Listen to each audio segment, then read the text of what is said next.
was quite prevalent, where where women would either voluntarily or were sometimes, unfortunately, forced to immolate themselves on the cremation pyre with their deceased husband. And that generally happened more so during raids, crusades, wars, or skirmishes. And because this area of Kutch, this one, was sort of a hub of maritime activity, as well as a lot of small um, princely principalities, there were a lot of skirmishes, wars, and debates on land claims and, in general, establishing sovereignty in that region. And this is also the period where maritime trade was taking strides, and the region of Kutch, especially the port sites, were lucrative spaces for economic transactions, and rulers would want to have their hold in this area. So we are talking roughly in the about the centuries from 16th centuries onwards, or rather 17th century to the swath of 20th century. And there has been an uptick in the archaeological record with these memorial stones that were dedicated for satis, women who immolated themselves on their husband's pyre, and also the hero stones. So the ones that you see here, the horse rider ones, are dedications or benedictions for the heroes, and the ones with raised arm are for the satis. And most, if not all, of these memorial stones contain a small inscription, generally written in Nagari script with Gujarati or Sanskrit language, or sometimes even Rajasthani. And the inscriptions give us clues about the individual, how they died, and what contribution they had in the local society. So, this is the archaeological piece that I got very interested when I looked at, or rather, started looking at the coastal flora and fauna. And then I got drawn into the culture and storytelling of the place. But as I went on, I also realized that these markers or these memorial stones are much more than just an artifact for memorialization.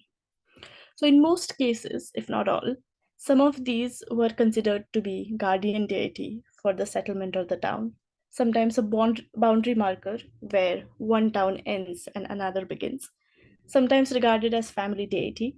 So, the person who was deceased in that family, based on the inscription, they would regard that person to be their family deity, and annual pilgrimages still continue to be performed.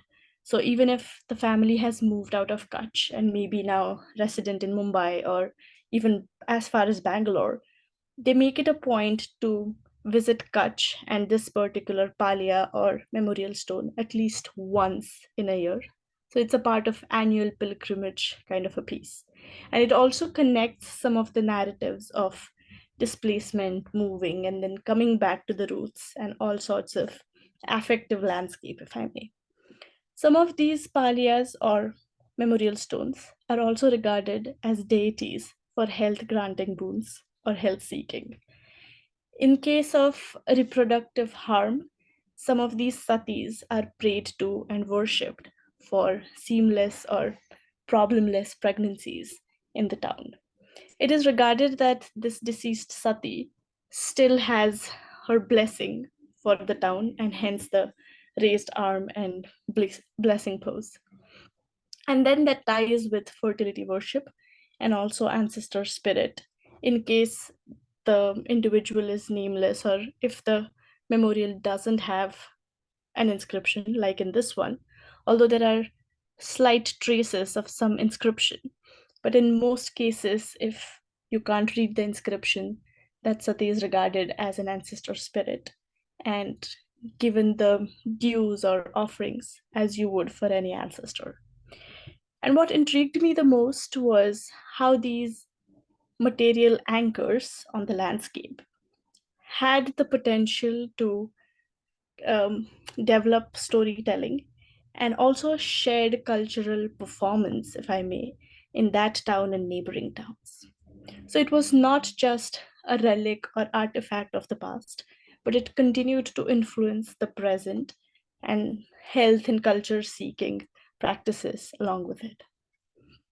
So as I went along, I started collecting more stories, and I was intrigued with um, the agency of these memorial stones. And now we have a slight technical glitch where I cannot move to the next slide for some reason. Okay. I'll try again. Sorry about that.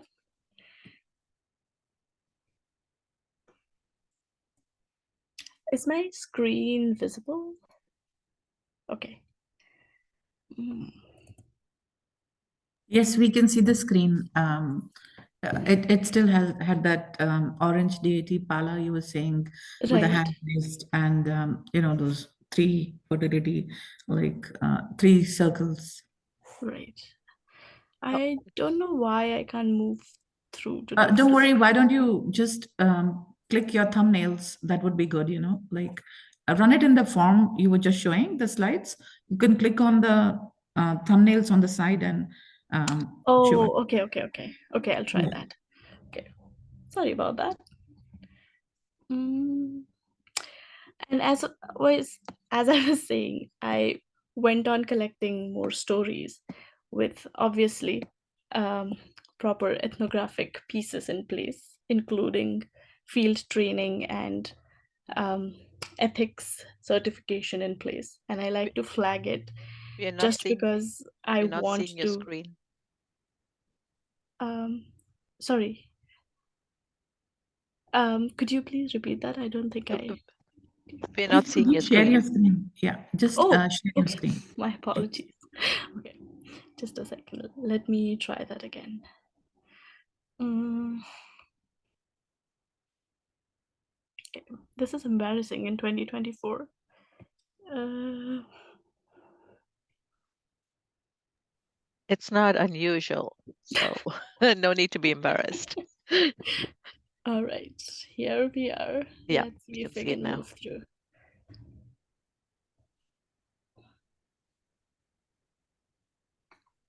It's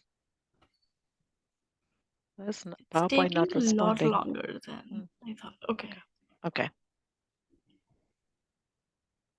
I'll give this a laugh. Okay, great. And I was saying that these are no longer just relics of the past, but continue to afford some agency in the present. So, in this case, from one of the towns in Nanabhadia, they are rehousing the memorials of Palia and making it into a magnanimous temple complex almost. So here I was at a construction of this temple structure where they have planned where these Palias will be rehoused because they continue to be interacted with almost as deities, and there is a plethora of sort of performances around the year. So they are almost taking on the agency as being the guardians of the town, and hence they have this dedicated benediction. And then these are just other examples where the payas or the memorial stones are considered as guardians or the fertility deity or worshipped in times of need, so on and so forth. And one of the striking pieces that really struck me was the use of these memorial stones as anchors in storytelling for the families as well as claim on the landscape. So, in this particular example, this hero stone is considered to be the anchor for that particular place because it is believed that this hero laid down their life battling some other rival group and died on that spot there. And because the death is memorialized through the memorial stone, the family claimed that this land would be theirs because their family ancestor fell down fighting in this particular site. So, on one hand, the site became sacred for the family and then cascaded into it being sacred for the town, as well as the landscape claim kind of came with it. And the family, or the sons in the family who have since moved outside Kutch, continue to visit this ancestral place and keep up the upkeep of that farmland and areas around it. So, whether or not this is a political or economical piece in the story remains to be studied more. But there is an interesting push and pull where these cultural markers are used in lieu of cultural claim, or as almost a sort of claimant, or I don't know, in lieu of a proper property paper, if I may. And in this example, if you'll see in the right, there was another memorial stone that was literally sidelined, and this new family um, memorial stone was installed, daubed with new colors, and continues to be worshipped as the legitimate hero of that area. And I bring this slightly problematic piece to today's discussion solely to highlight the currency of these oral narratives that exists in this area. And with this, some of the local considerations about land claim and land surveys are also influenced based on these oral narratives. So I'm not here to pass a value judgment as to whether or not this is right or wrong, but I merely want to flag how the cultural currency, in this case, the stories and oral narratives of Paya, are used and appropriated to extend something that is beyond the realm of religion and culture, and in this case, claim on the landscape. And I was also told stories of how some of the paliyas or memorial stones cannot be moved because then you would invite wrath. And the land that they sit on is generally not to be touched by government officials unless the family agrees. So there I started seeing a very complicated interaction between the use of land, the claim on the landscape, and how the land gets narrativized or used or again claimed by a particular family or a group of families. And that also led me more into discussion as to what the land means for some of these families. So in this example, for example, from Nani Kadoi, they have constructed the family. So they have 7 sons now, and they constructed a huge, impressive memorial for all their ancestors that stands on a vast land. And that land is now used for sarso, um, an oil seed farming. And most of the proceeds from that land are considered to be tax free because that land is sacred land, and that is where their family heroes once fell fighting for the town or the kingdom that they belonged to. So here we have the oral narratives, the economics of the place, the politics of the place, sort of interacting with each other and creating a kind of complex narrative that goes beyond just folk tales or metaphors for the place, or just stories of heroes and heroines who are now considered the martyrs. And as I was navigating through all of these narratives and the land based pieces, I also realized after coming to North America how some of these gleanings from South Asia could possibly be helpful in opening dialogue on oral histories on landscape in North America. So, since at least 2018, if not long ago, I started participating in the discussions on human nature relationships, especially with the land based learning piece. And although some of the case studies I was a part of in Gujarat or even in Maharashtra and Karnataka stem from a very different cultural understanding, some of the ways in which it cascades into modern policy making or policy decisions is quite evocative in that there are a lot of similarities in some of the discussions in North America and from the South Asian data set, if I may.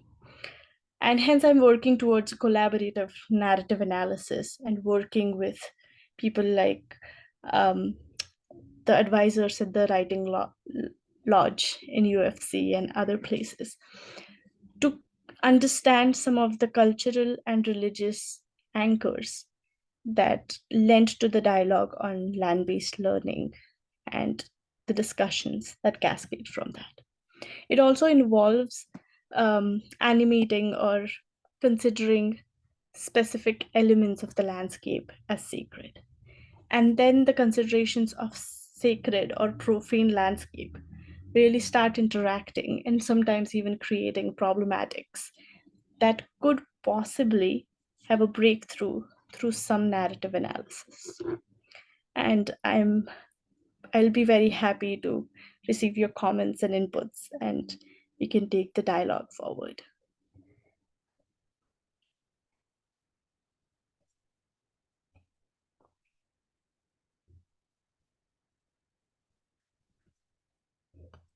Thank you, Durga, for this question.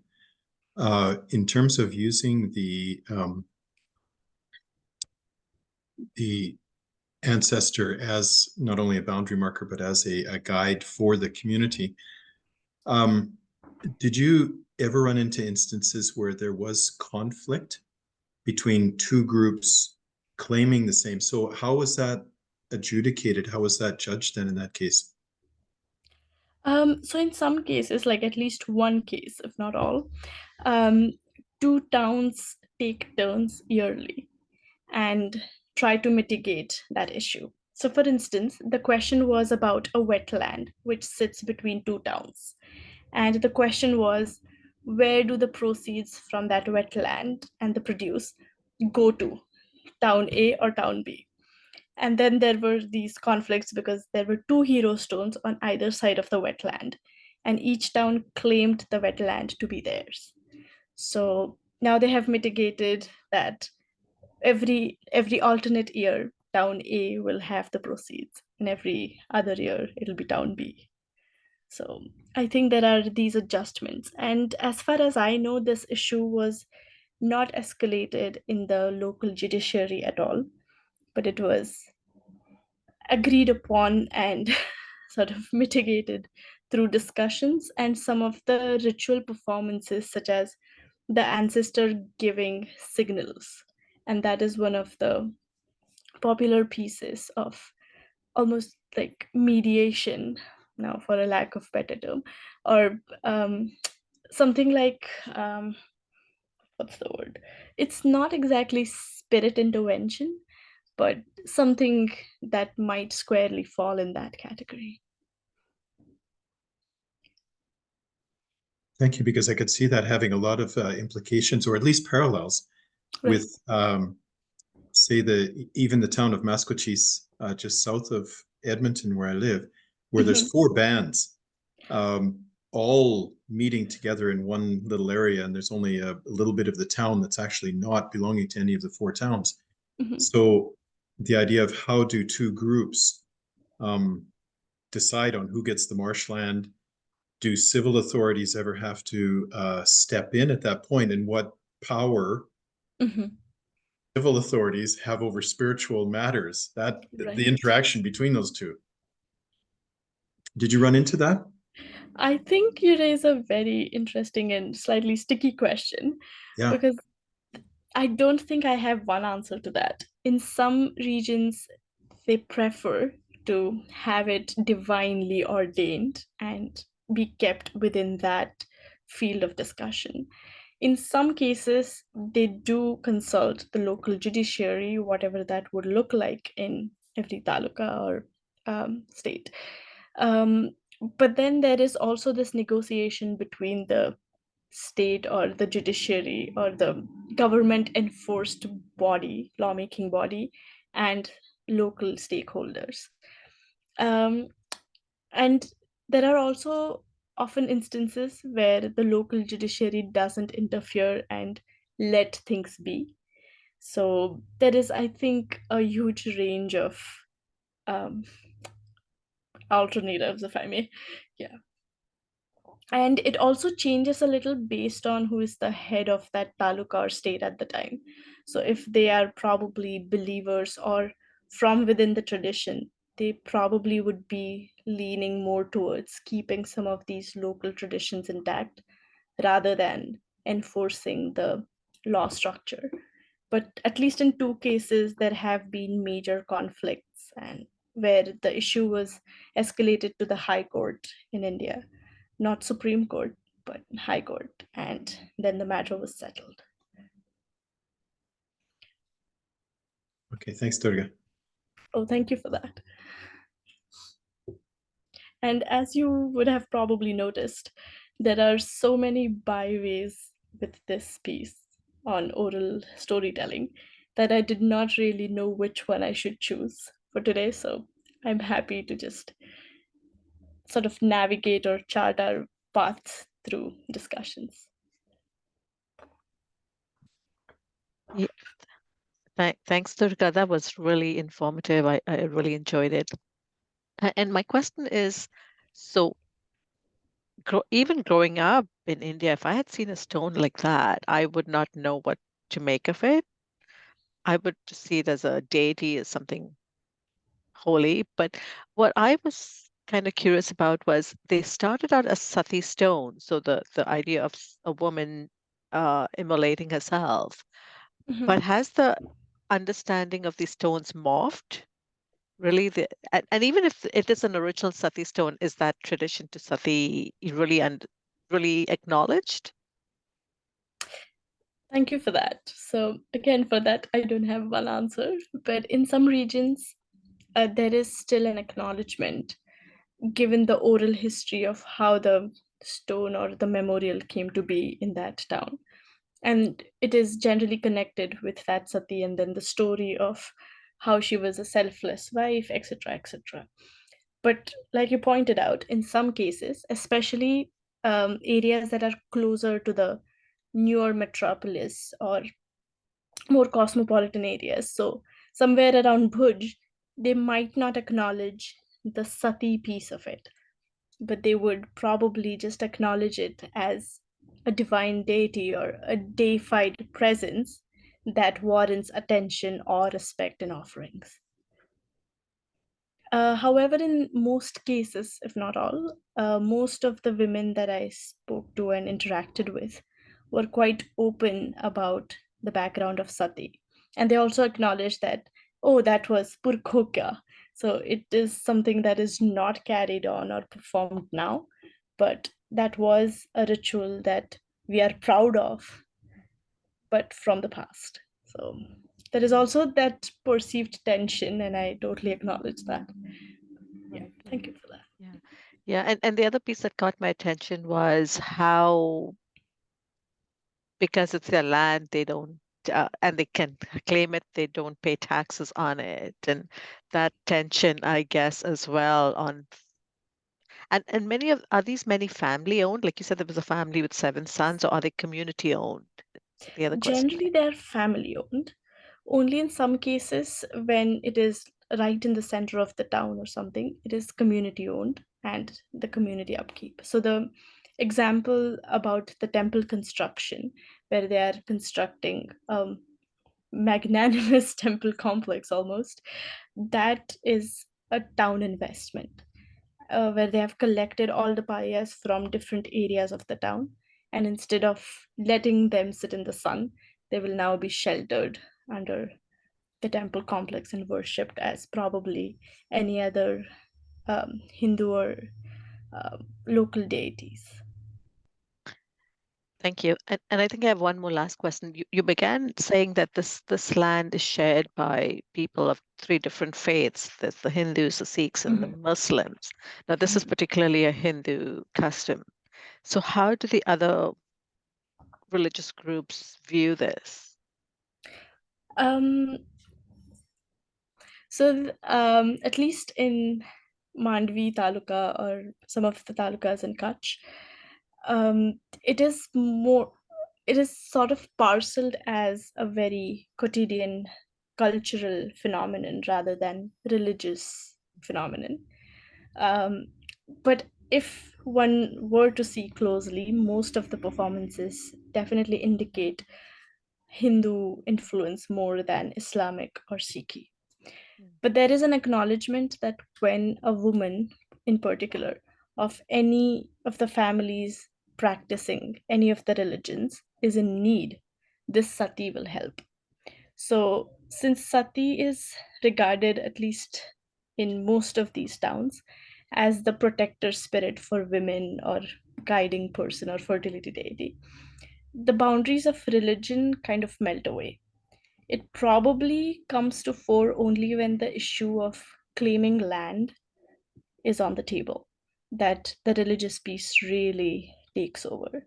Where in sort of quote unquote Hindu areas of the town, people would want to have the claim on land by Hindu families as against maybe Muslim or Sikh families. So that is the piece where the religious identities really come to fore and really operate through the memorial stones. I hope that helps a little. Okay. Definitely helps. Yeah, it's fascinating to see how boundaries can be porous sometimes, and how they interact. Yeah, thank you very much. It's very useful. Thank you. Durga, I'll be very careful how I ask this one. So I gathered from what you said that in each of these cases, the spirit is come to be beneficial or a good spirit.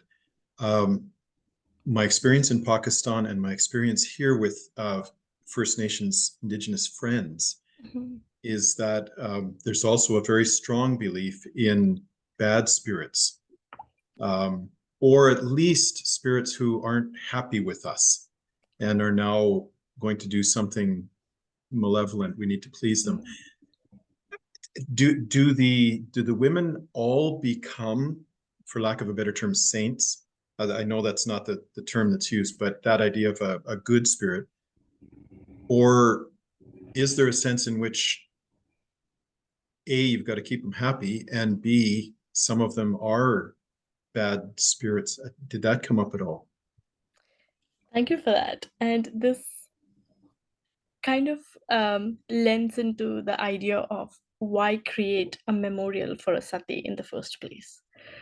So most of the oral narratives indicate that if you don't memorialize the sacrifice by the sati, then she would be a malevolent spirit and would probably haunt you or think ill of you or something like that.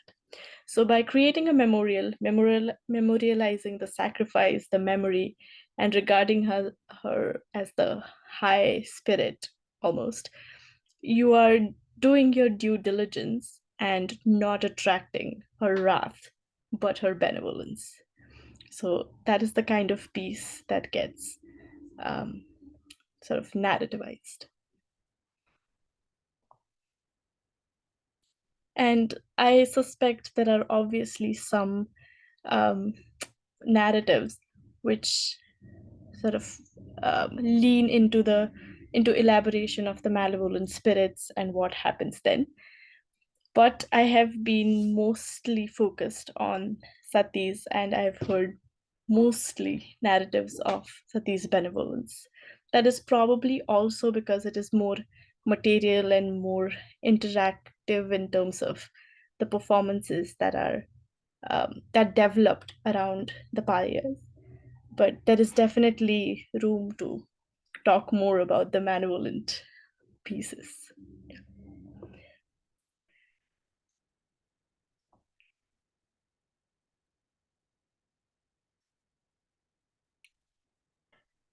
Now I'm just thinking at the top of my head that maybe I should have added some more details for today's discussion. But okay, we can always come back again and discuss more. I have a question regarding, because of the oral narrative, the aspect that we're looking at. In some cases, you noted that the inscriptions are very vague. and the person can even become anonymous. It's simply that there was a person here. In your research, did you come across the stories of their lives? And do those stories tend to grow over time and become legendary as well? Because that's certainly what I saw with a lot of the tombs and the monuments in Pakistan. So curious about that. Yes, and I think you hit the nail on its head, where in some cases I tried going back to the inscription, the name as it appears in the inscription, to see if there was a record of this person or something like that.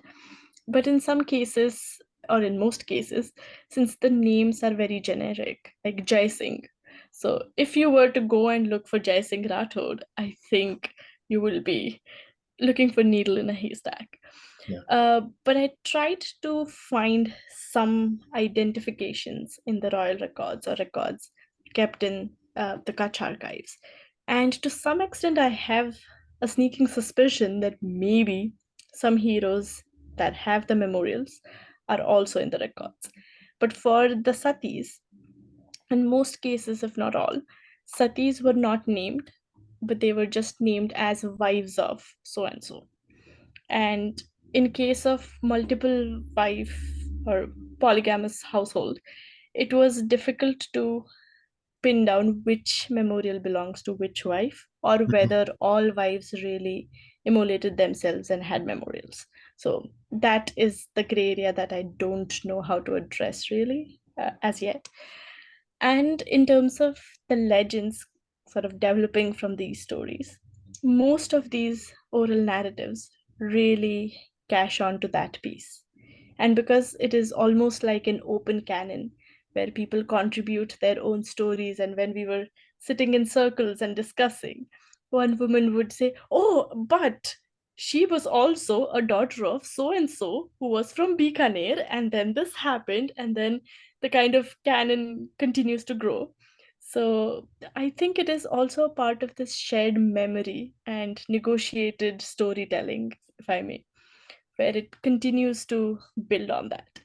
And there was one instance which I would love to go back and investigate or know more about, is there was a particular sati who was very popular, and then the worship or respect for this particular sati declined because someone from that family committed something which was like adultery or murder or something like that. So that kind of reflected on the veneration that this particular sati from that family received. And that was a very interesting phenomenon, how Yes. the present is sort of going back to the past. Because when I inquired about that sati, they were like, yeah, she was an honorable woman, but her family, not so much. And then they didn't want to talk more about the legendary pieces. And that struck me as a very interesting piece. So yeah. That the idea that our existence today connects back to that incident or that person, so that it's not static, but we can Right. actually affect it. Yeah. Boy, I think you've got another PhD coming there if you want to study something like that. Wow. I know it really struck me as something very interesting. And Yeah. yeah. And Yeah. also I realized then and there that even the stories about that particular sati then were not discussed with as much enthusiasm as with others. And I was like, wow, something different is happening here for sure. So Yeah, it's remarkable how stones are static, but oral stories are not. right. Yeah. Yeah. Very much. Yeah. So I'm curious about you talked about the intersection with archaeology and other things. Did you start with archaeology and uncovering the stones, and then your interest morphed into like what are the stories around these stones? Yes. So Okay. I started off with looking at the coastline, and then I was also looking at Hindu Muslim interactions along the coast, and then the archaeological pieces, the Paya and the memorial stones. And I was also interested in this piece on how martyrdom is framed in local contexts. So it is not like in Christianity or Judaism or even in Islam, but this kind of phenomenon is kind of alien in Hindu contexts. In Sikhism, we see sacrifices and hero taking the fall as honorable piece, but in Hinduism, it sort of skirts on the gray area as to we don't really know where the philosophy really sits at. And that was my entry point in knowing more about these memorials and why are they so popular and ubiquitous in Rajasthan and Gujarat. Because as we descend southwards in Maharashtra and Karnataka, the memorial stones take on a very different meaning and they are not as ubiquitous. They are mostly royally sanctioned, carefully carved and crafted, and placed in very like predetermined positions, if I may, like in the vicinity of a temple or in the vicinity of a palace. But in case of Gujarat and especially in Kutch, they are almost like, if you please, you go out and craft a memorial stone and place it, like almost that kind of frequency. And even the archaeological record suggests that there is a long enduring tradition of creating and erecting and venerating payas in Gujarat and Rajasthan, which predates and continues longer than in other regions in South Asia, at least in India.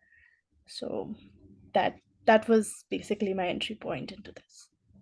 Yeah, I'm glad you spoke more about this, because just last week I was driving with a few friends to a yoga class, and the conversation turned to nonviolence in Hinduism and Christianity, and the idea of, well, one of the people in the car was a vegetarian, and so she appreciated the nonviolence and being vegetarian. And another person, we were talking about how Christianity particularly has this concept of sacrificing a lamb. And this person is vegetarian, is like, how can you kill a lamb? So this whole idea of sacrifice, a living a life, giving a life as sacrifice, is so embedded in I would say Christianity, because I'm familiar with that. So this whole aspect of martyrdom in Hinduism is something I never ever thought about. Yeah. So thank you for that. And just to add something about sacrifices in Hinduism. So animal sacrifices in Hinduism does get talked about a little, but sacrifice of humans, like not sacrifice of humans, but like self-sacrifice for the greater good. Yeah, it probably just directly ascends into the deity sphere, but doesn't get talked about in what social currency it attracts or what social dynamics it comes from. But yeah, thank you for that. I'll bounce off of Angela's topic there then, and that the concept of the self-sacrifice is not there like it is in Islam. Very much the martyrdom is constant in my discussion with Muslims, and in Christianity, as Angela said as well, and in Sikhism. But the fact that they're making these involuntary, if you say sacrifices, the women who immolated themselves through their own beliefs that this was necessary, the fact that the community and the family is turning them into honorable objects of veneration because of what they've done, does it indicate something that they're wanting that kind of icon or that kind of example, that they admire it? I'm treading on dangerous ground here as well, but I don't know. There are also, again, many factors to that. One economic factor that has been discussed in academia about the tradition of sati is that after the passing of the man of the house or the husband, what happens to that woman was a question, and whether half of his property and everything goes to her, and if she doesn't have the son, then how does the property sort of division, I guess, would play out and things like that. And sometimes some reports during the colonial period, of course, suggest that some of the women, if not all, were coerced to perform sati, so that all these questions would probably just vanish, and then the family can decide what to do with the husband's property and even the spoils of war, maybe. In other cases, the self-immolation piece comes from the religious background that once you're married, you are companions till death, and till death do us part. But then, even in death, you are with your partner. And I think that religious piece really plays and gets played up, where if you are a respectable wife or you want to maintain that status, then you should also end your life with your husband, and then you were like companions for life, that kind of a narrative. It doesn't work the other way around, though. You're married for life. If the wife dies in Yeah, childbirth, unfortunately. nobody's sacrificing their life there. Yeah. Now we're getting into gender studies, Angela. Right. Whatever. Different department. It's convenient.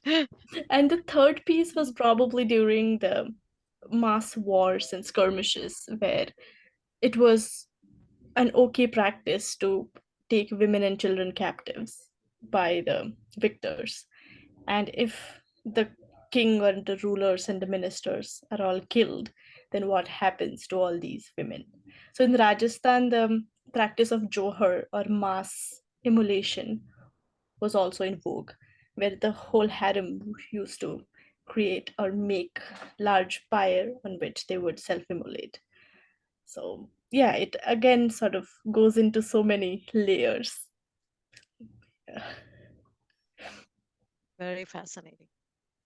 Well, if I can continue that gender studies and put it back into the oral narrative here, is Durga, you mentioned that I got the impression that it was the females who became the boundary spirits or the fertility spirits.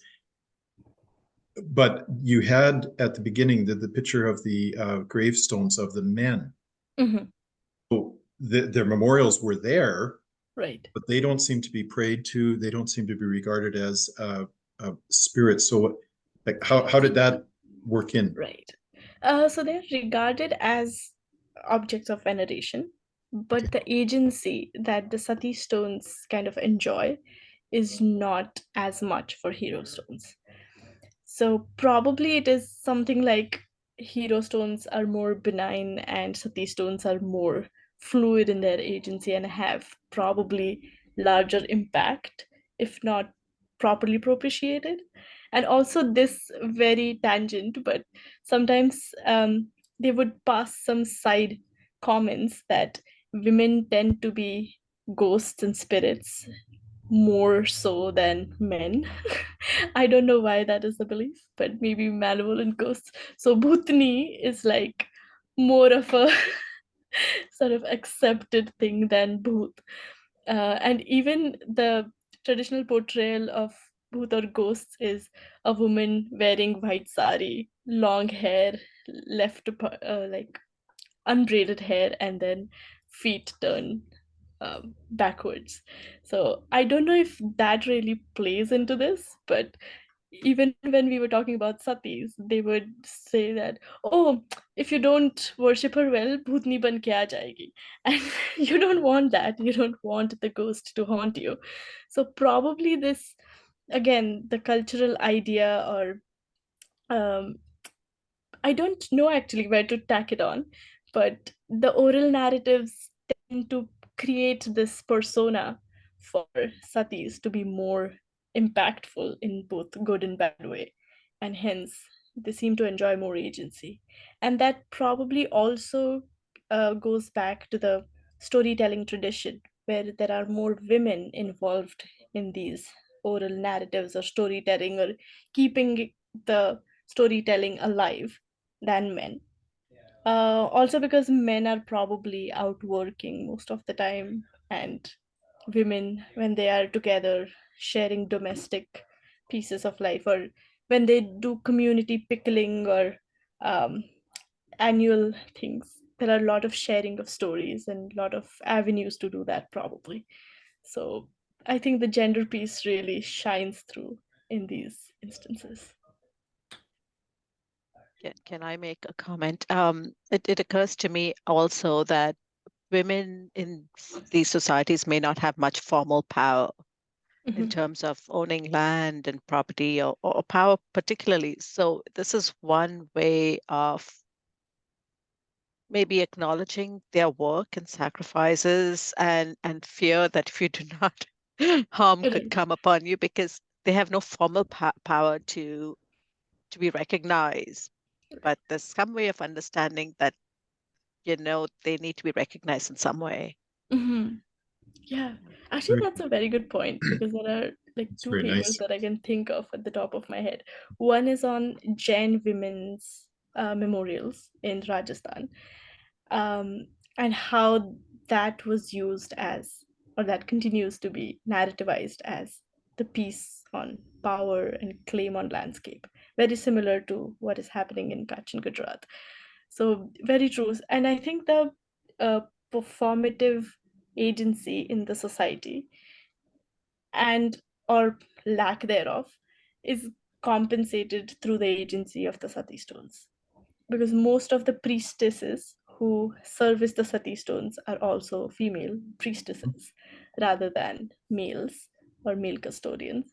And that is also a very interesting line of succession, if I may, Mhm. in keeping the stories and the agency alive. Some of our local pastors in Pakistan try to update some of the wedding traditions and funeral traditions. Uh-huh. And they had great conferences and they put together great plans. And a year later, nothing had changed. And they said, well, what happened? And they said, well, did you ask any women what they thought? Men don't have anything to do with the rituals. And as soon as they got the women involved, everything was fine. Oh, But because it's the women that right. is some of the power that they do have That is in very telling. all of those traditions. The ladies come in and do it. So you're reinforcing with what you've said that part is still very much in the women's realm in that Mhm. area. Thank you. Oh, thank you for that case example. It is actually very fascinating.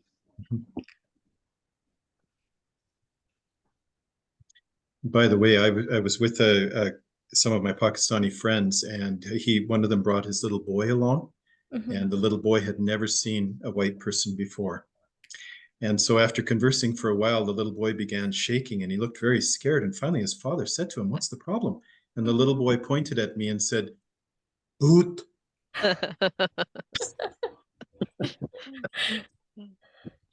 Okay.